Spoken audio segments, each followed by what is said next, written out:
bass, it keeps the tuning is like, see this, I see it now. This is kind of like, it's getting a little.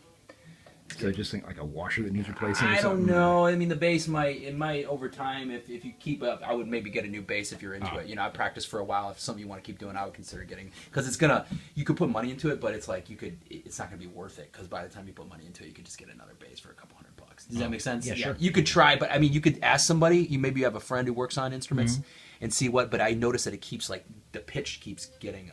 This happened to me when I first started taking lessons. Like my teacher's like, "Well, you're gonna have to get a new guitar." He's like, it doesn't have to cost a lot, but he's like, you can find one for $100 too. It's just find one that have like Ben can even do it. Have Ben like make sure it can stay in tune. You know what I mean? Like you can figure that out, right? You're playing a bass. Like, well, we got this. Well, we got it for like a really good price. Well, so yeah, it wasn't hardly anything. So yeah, it'll do to get started. Oh, it'll do to get started. Yeah, that you shouldn't spend a lot of money on your first instrument, because you don't know if you want to stick with it or whatever.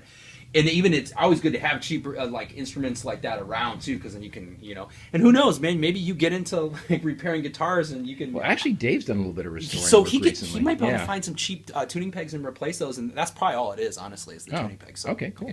Okay, so.